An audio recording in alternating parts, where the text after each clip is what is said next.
나는 이 말을 조금 조심스럽게 꺼내고 싶습니다. 왜냐하면 이 이야기는 병의 이름을 말하는 이야기도 아니고 누군가를 겁주기 위한 말도 아니기 때문입니다. 그저 오래 살아온 사람이 지켜본 사실을 담담하게 전하고 싶을 뿐입니다. 나는 오래 살았습니다. 그만큼 많은 사람의 노년을 보았습니다.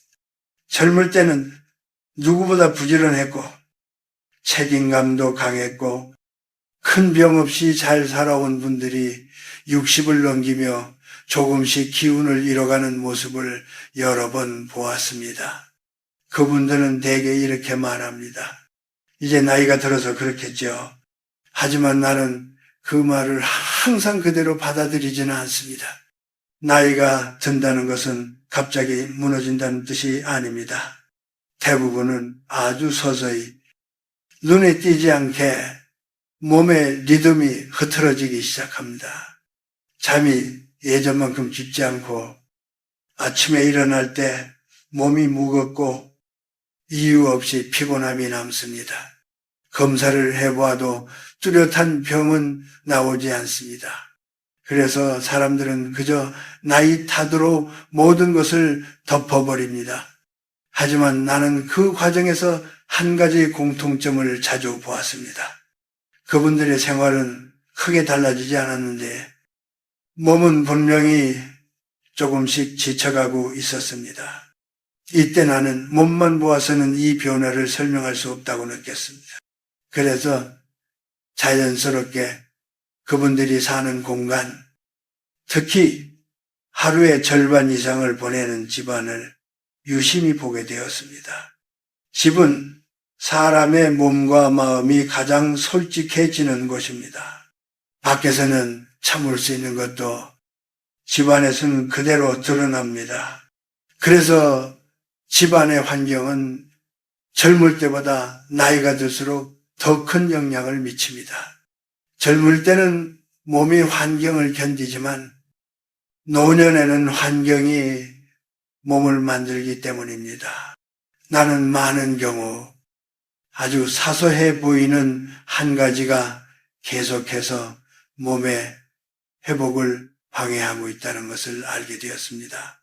그것은 크지도 않고 위험해 보이지도 않으며 오랫동안 집안에 있어 온 것이라 아무도 문제 삼지 않는 것들이었습니다.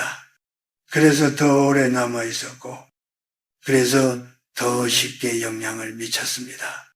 사람들은 흔히 건강을 지키려면 무엇을 더 해야 하는지를 묻습니다.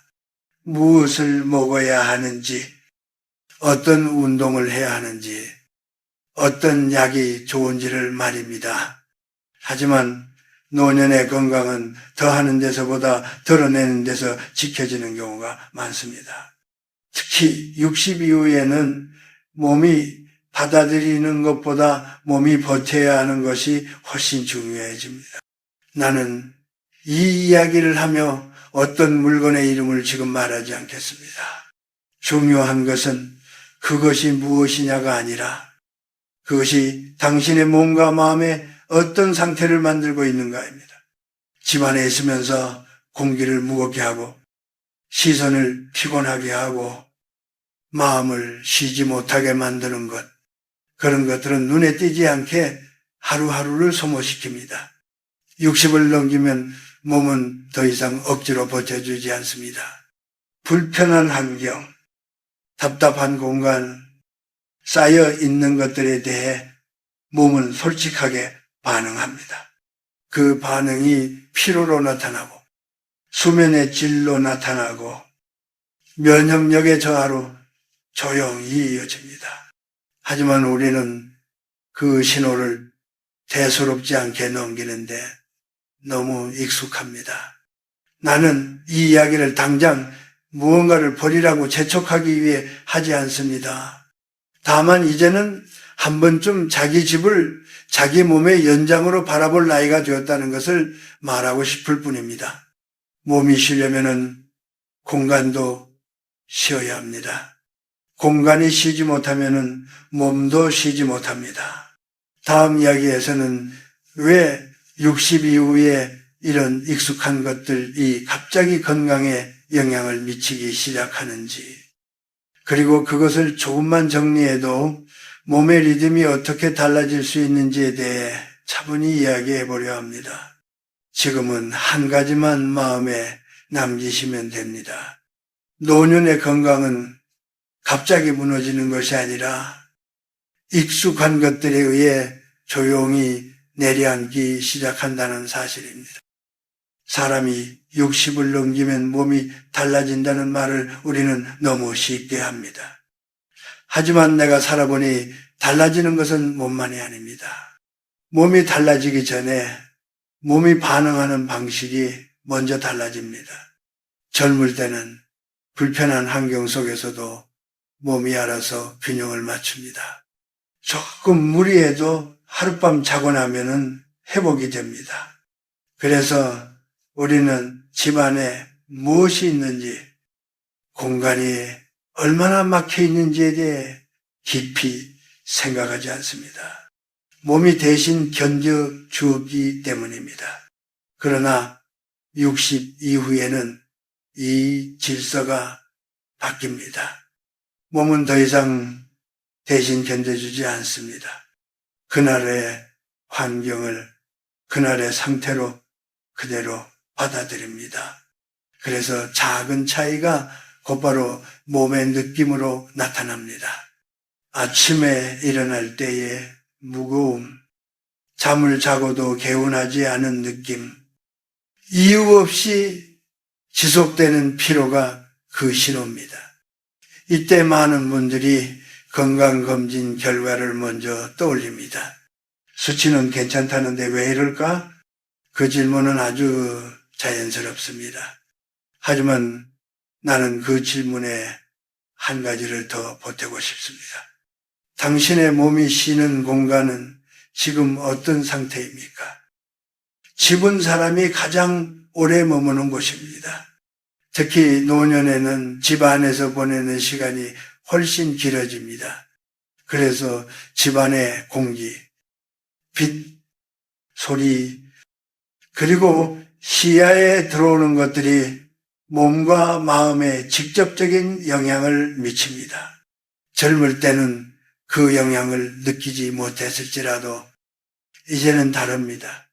나는 오랜 세월 같은 연령대의 사람들을 보며 이 공통점을 발견했습니다.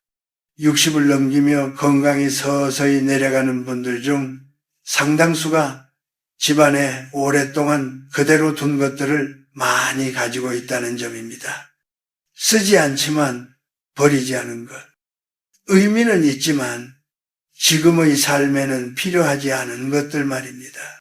사람들은 그것을 추억이라고 부릅니다. 아깝다고 말합니다. 혹시 쓸지 모른다고도 합니다.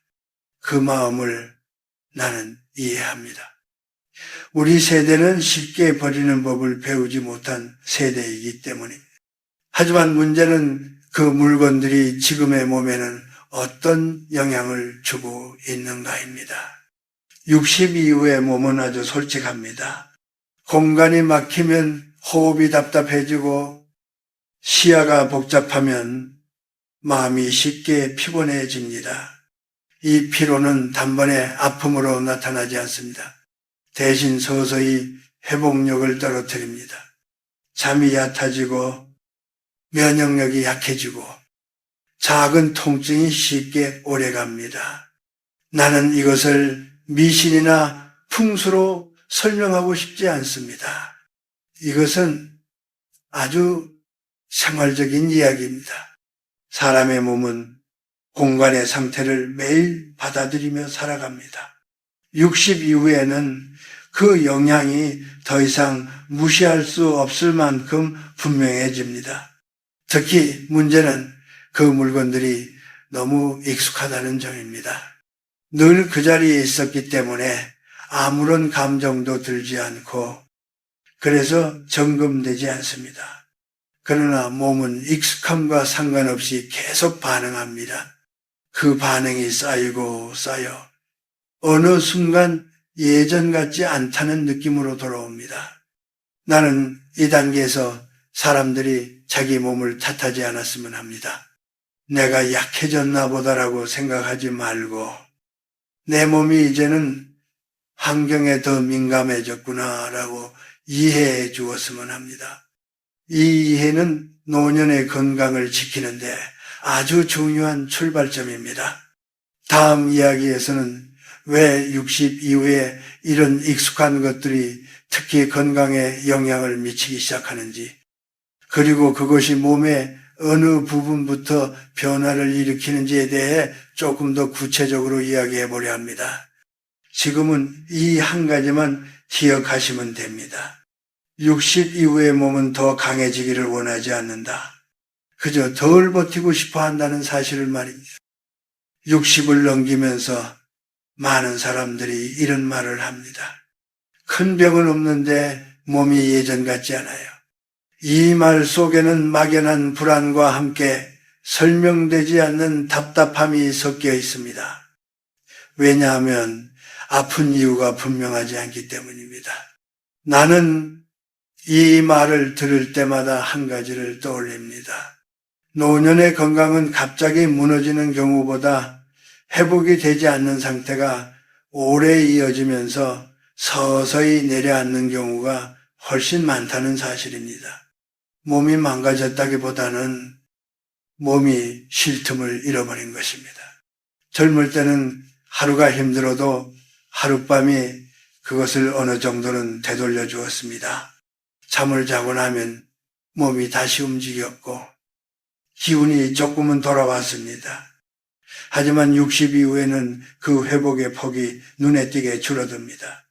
그래서 하루의 피로가 다음 날로 넘어가고 그 다음 날까지 겹쳐 쌓이기 시작합니다. 이때 많은 분들이 자기 몸을 책망합니다. 이제 정말 늙었나 보다. 체력이 너무 떨어졌어. 하지만 나는 그 생각이 조금 가혹하다고 느낍니다. 몸이 약해진 것이 아니라 몸이 계속해서 회복되지 못하고 있을 뿐일지도 모르기 때문입니다. 회복을 방해하는 것은 반드시 병이나 큰 스트레스만은 아닙니다. 오히려 아주 일상적인 것들이 더 큰 영향을 미칩니다. 늘 같은 자리에 있는 것들, 오랫동안 움직이지 않은 것들, 보지 않아도 그 존재를 느낄 수 있는 것들, 이런 것들은 공간을 무겁게 만들고 그 무게는 조용히 몸으로 옮겨옵니다. 사람은 자신이 사는 공간의 영향을 생각보다 크게 받습니다. 특히 노년에는 이 영향이 더 분명해집니다. 집안에서 보내는 시간이 늘어나고 활동 반경이 줄어들수록 공간의 상태는 곧 몸의 상태가 됩니다. 공간이 답답하면 몸도 답답해지고 공간이 정체되어 있으면 기운도 흐르지 않습니다. 나는 많은 어른들의 생활을 보며 이런 장면을 자주 보았습니다. 아침에 일어나도 몸이 이미 무겁고 낮 동안 특별히 무리하지 않았는데도 저녁이 되면 쉽게 지치는 모습 말입니다. 그분들은 요즘은 금방 피곤해라고 말하지만 사실은 피곤이 풀리지 않은 채 하루를 다시 시작하고 있는 것입니다. 이 상태가 계속되면 몸은 점점 사소한 변화에도 민감해집니다. 잠자리가 조금만 불편해도 수면의 질이 떨어지고 공기가 답답하면 호흡이 얕아집니다. 이런 작은 불편들이 겹치면 면역력과 기초 체력은 조용히 내려갑니다. 눈에 띄는 병은 없지만 몸 전체의 힘이 서서히 빠져나가는 것입니다. 나는 여기서 노년의 건강을 의지나 노력의 문제로 보지 않았으면 합니다.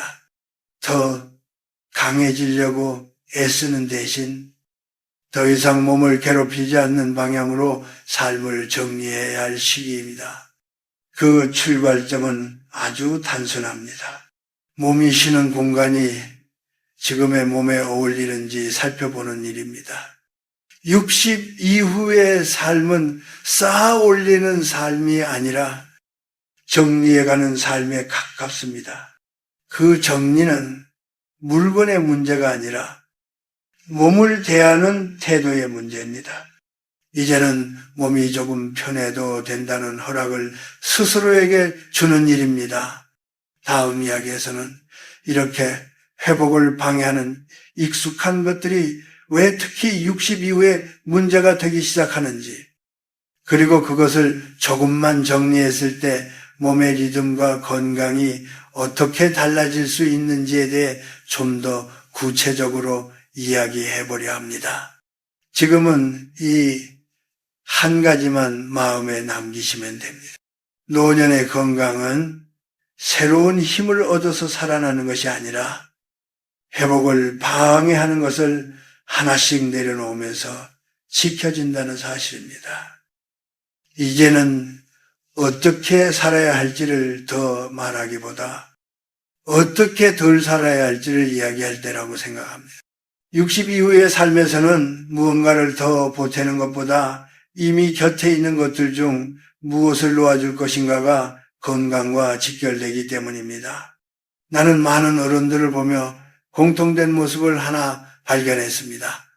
몸이 점점 힘들어질수록 삶을 더 단순하게 만들기보다 오히려 익숙한 것들을 더 붙잡으려 한다는 점입니다.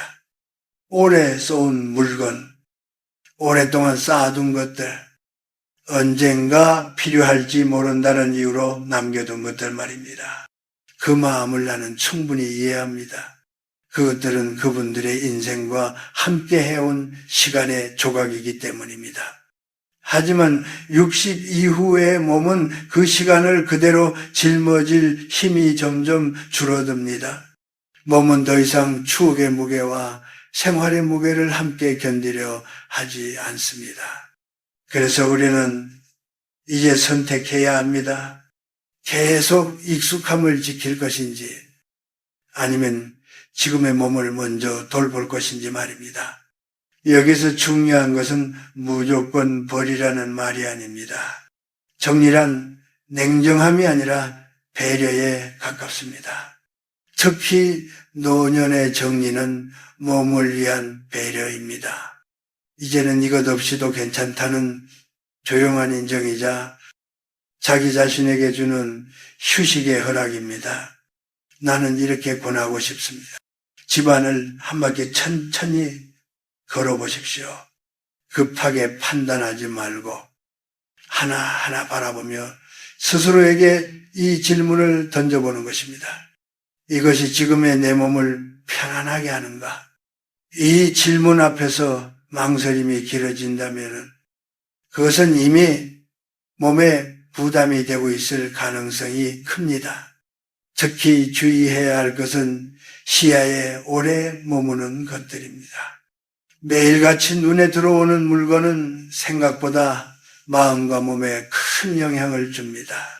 보는 것만으로도 숨이 답답해지거나 괜히 마음이 무거워진다면 그것은 지금의 삶에 어울리지 않는 신호입니다. 60 이후에는 공간이 곧 약이 되기도 하고 독이 되기도 합니다. 공간이 가벼워지면 호흡이 달라지고 호흡이 달라지면 잠의 깊이도 달라집니다.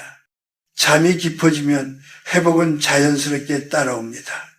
이 연결은 아주 단순하지만 많은 사람들이 간과해온 부분입니다. 또 하나 중요한 것은 말과 생각입니다. 정리란 물건에만 해당되는 일이 아닙니다. 스스로에게 계속해서 이제는 안 된다, 예전 같지 않다 라고 말하는 것 역시 60 이후에는 조금 내려놓아야 할 습관입니다. 그 말들은 몸을 돕지 않고 오히려 회복을 방해합니다. 나는 오랫동안 건강을 지킨 노년들을 보며 한 가지 공통점을 느꼈습니다. 그분들은 더 열심히 살려고 애쓰지 않았습니다. 다만 몸을 힘들게 하는 것들을 조용히 삶에서 치워갔을 뿐입니다. 그 선택이 결국 건강을 지켜주었습니다. 60 이후의 삶은 속도를 줄이는 삶입니다.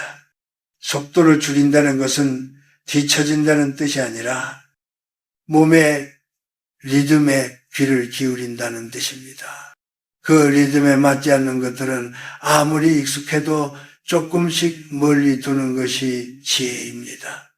다음 이야기에서는 이렇게 삶에서 불필요한 무게를 덜어냈을 때 사람의 몸과 마음이 어떻게 다시 자기 자리를 찾게 되는지, 그리고 그 변화가 노년의 일상을 얼마나 다르게 만드는지에 대해 마지막으로 이야기해 보려 합니다.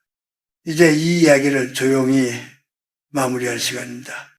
여기까지 이 말을 따라와 주셨다면은 당신은 이미 자기 몸과 삶을 조금 다른 시선으로 바라보고 있을 것입니다.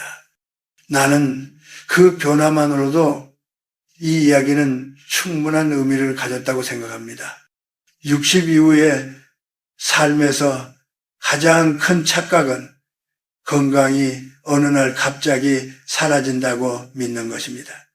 하지만 내가 살아오며 본바로는 대부분의 경우 건강은 소리 없이 조금씩 멀어집니다.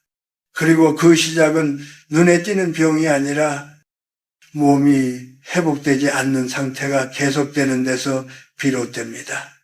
사람들은 흔히 건강을 되찾으려면 무언가를 더 해야 한다고 생각합니다.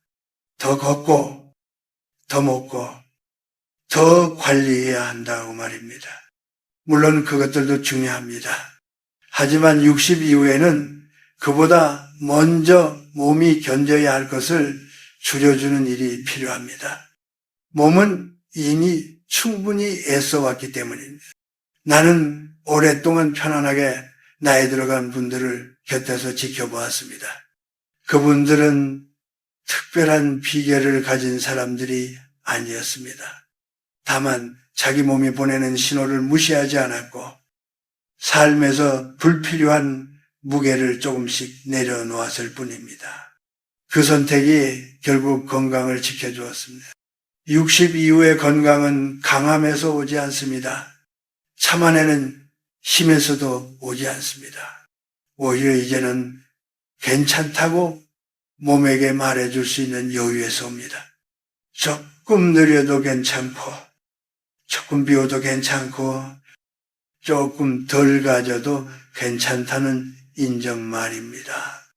혹시 오늘 집안을 천천히 둘러보며 마음이 무거워지는 순간이 있었다면 그 감정을 가볍게 넘기지 마십시오. 그것은 몸과 마음이 함께 보내는 신호일 수 있습니다. 당장 결정을 낼 필요는 없습니다.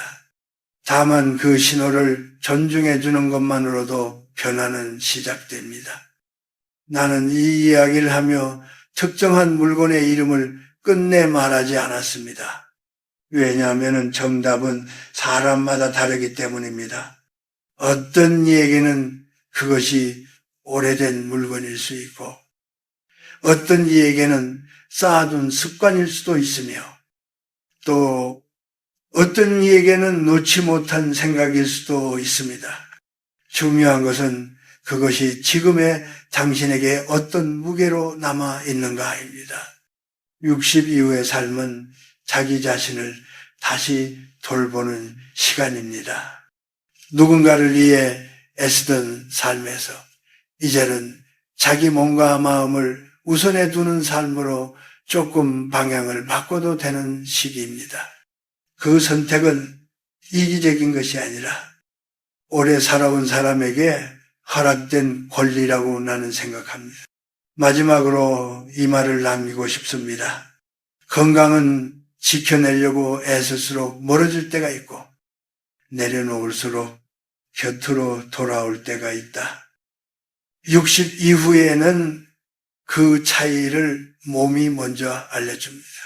그 신호에 조금 더 귀를 기울여 주십시오. 조금 더 천천히, 조금 더 가볍게. 그것이면 노년의 삶은 지금보다 훨씬 편안해질 수 있습니다.